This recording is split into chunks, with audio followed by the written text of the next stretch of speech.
रात के 2 बजे थे। अमर अपने कमरे में बेसुध सोया हुआ था कि तभी दरवाजे पर थकाथक हुई। थकाथक की आवाज से अमर की नींद खुल गई, लेकिन उसने सोचा कि शायद यह आवाज उसके मन का भ्रम है, इसलिए वह करवट बदल कर फिर सो गया। लेकिन कुछ देर बाद फिर थकाथक की आवाज आई। लगता है कोई है, उसने मन ही मन सोचा। फिर उठकर लाइट जलाई और दरवाजा खोलने लगा। तभी उसके मन में ख्याल आया कि कहीं बाहर कोई चोर तो नहीं है। यह ख्याल आते कि वह थोड़ा सहम सा गया। फिर उसने धीरे से पूछा, कौन है?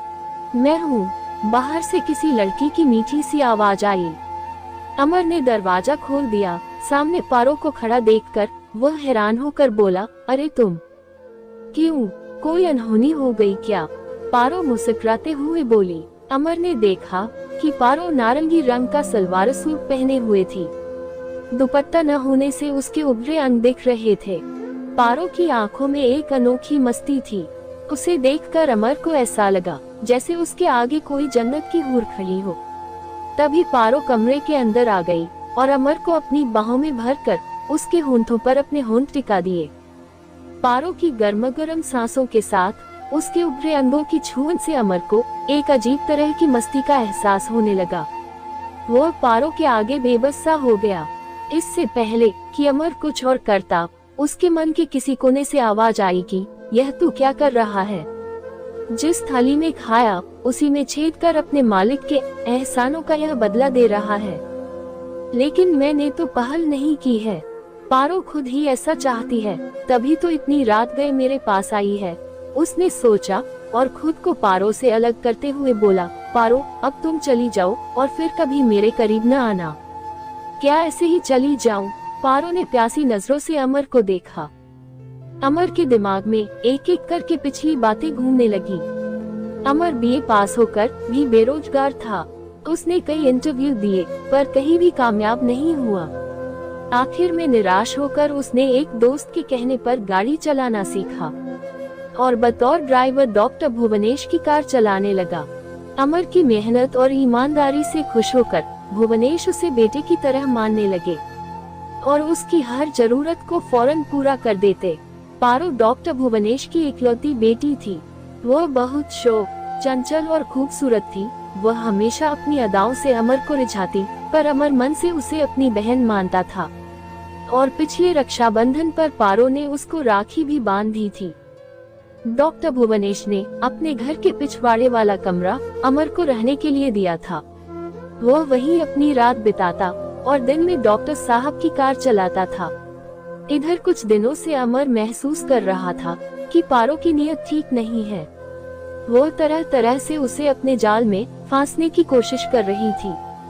उसकी हरकतें देखकर कई बार अमर की वासना भड़कने लगती थी, पर बदनामी और नौकरी जाने के डर से वह मन मसोस कर रह जाता था।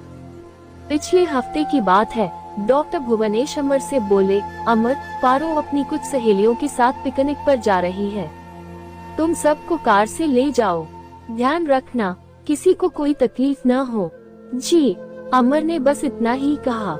अमर ने कार निकाली तो पारो कार पर सवार हो गई। कार चल पड़ी। कहाँ जाना है? तभी अमर ने पारो से पूछा। पारो बोली, होटल मयूरी। क्या तुम होटल में पिकनिक मनाओगी? तुम्हारी सहेलियां कहाँ रह गईं? अमर ने पूछा। पिकनिक वाली बात मनगढ़ंत थी। मैंने पापा से झूठ बोला था। पारो हंसते हुए बोली, पहले तुम एक कमरा तो बुक कराओ। अमर ने हैरानी से पारो की ओर देखा और कमरा बुक कराने होटल की ओर चला गया। जब दोनों कमरे में आए तो पारो ने कहा, अमर, कुछ नाश्ता मंगाओ। थोड़ी देर बाद दोनों नाश्ता कर चुके तो पारो रुमाल से हाथ पोंछती हुई अमर के और करीब खिसक आई और बोली, कुछ बात नहीं करोगे? कौन सी बात? वही जो आधी रात के समय पति पत्नी के बीच होती है। इतना कहकर पारो ने अमर को चूम लिया। फिर बोली, अमर, तुम मुझे बहुत अच्छे लगते हो। अमर गुस्से में बोला, पारो, होश में आओ। एक भले घर की लड़की का इस तरह बहकना ठीक नहीं है। चढ़ती जवानी के नशे में चूर पारो अमर की बात को अनसुना करते हुए बोली, मैं एक अरसे से इस मौके की तलाश में थी। क्या मेरे कपड़े नहीं उतारोगे? कहकर पारो ने अमर को अपनी बाहों में भींच लिया। अमर खुद पर काबू रखते हुए बोला, पारो, इतना भी मत बहको। मैं तो तुम्हें अपनी बहन मानता हूँ। याद है, पिछले साल तुमने मुझे राखी बांधी थी और फिर तुम्हारे पिता मुझ पर कितना भरोसा करते हैं। क्या मैं उनके भरोसे को तोड़ दूं? तुम मेरे सगे भाई तो हो नहीं। कहकर पारो ने अपने ब्लाउज के बटन खोल दिए। अमर की हालत सांप छछूंदर की सी थी। वो पारो से छिटक कर दूर जा खड़ा हुआ, फिर गिड़गिड़ाते हुए बोला, पारो, तुम इस तरह की हरकतें करके मुझे मत भड़काओ, वरना कुछ गलत कर बैठूंगा।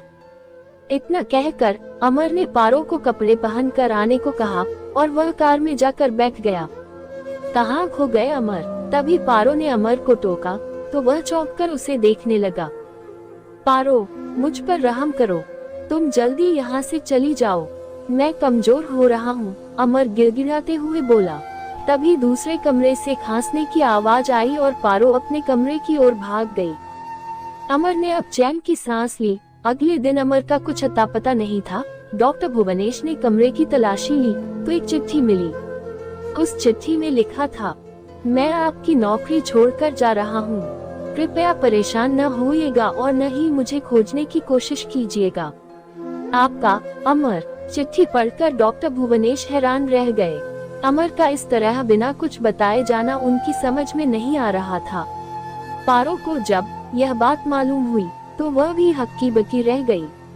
दोस्तों, यह कहानी आपको कैसी लगी हमें जरूर बताएं और ऐसी ही कहानी सुनने के लिए हमारे चैनल को लाइक और सब्सक्राइब जरूर करें। धन्यवाद।